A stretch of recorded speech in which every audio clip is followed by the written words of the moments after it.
Outcome 717 is about complaints, and complaints are a key way for any service to monitor the quality of their service provision. So complaints actually need to be a standing item on every single team meeting, because learning from little complaints, which could be just about running late, to much larger complaints which are about clinical issues, help every member in the team to think ahead about the risks of future complaints and work to minimize them.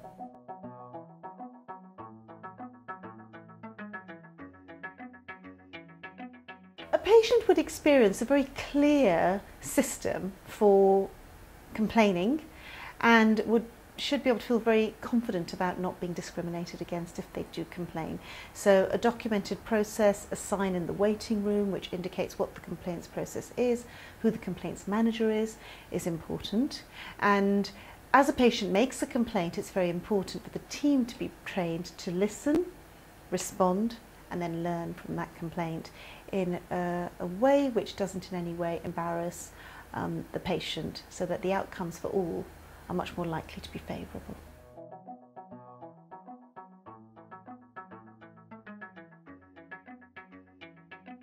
Useful links for this are the Principles of Complaint Handling, which is from the Complaints Ombudsman. The GDC has got a lovely document on principles for complaint handling, which outlines 6 steps that everybody should understand and follow. And then finally, the Department of Health have got an excellent document on their website called Listening, Responding, Improving. And that takes teams through the process of going through a complaint, but also bringing feedback back to the team and learning from the outcomes of each and every complaint.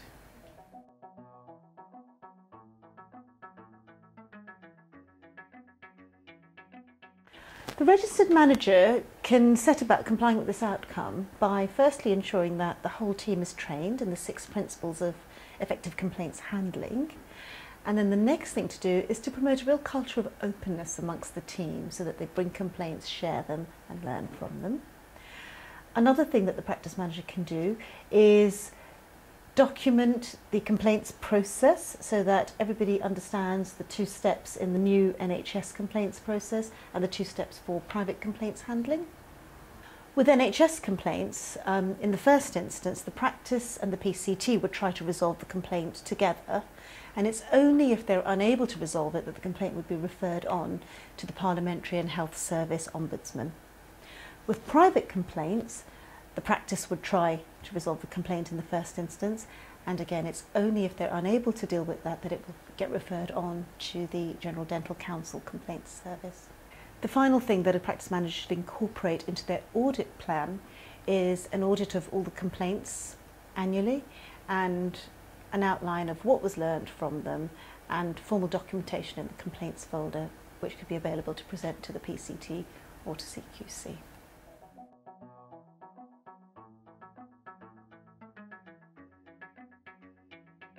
Our practice management manual for CQC will help you reorganise your existing quality assurance practice systems in 3 steps.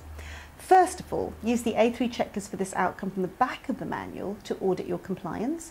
This gap analysis helps you to identify actions that will improve outcomes for people who use your services, in other words, your patients. Then use the agenda from the front half of this manual to conduct a training session for your team. It includes an attendance record, and a training pack is available from our website.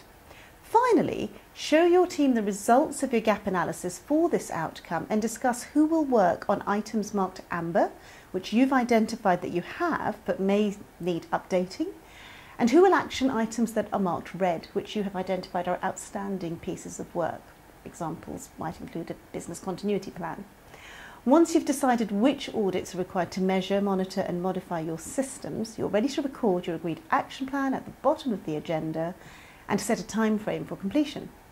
For efficiency, I'd suggest you give each team member a manual so that they have a personalised individual training record and an action plan to work from. This way they can concentrate on recording and completing the tasks delegated to them and demonstrate their involvement to a CQC assessor. As a practice manager, your copy will be the master audit plan for the whole practice, as well as your master training record, helping you to ensure the practice meets the outcomes in section 4 of the CQC guidance, which is suitability of staffing.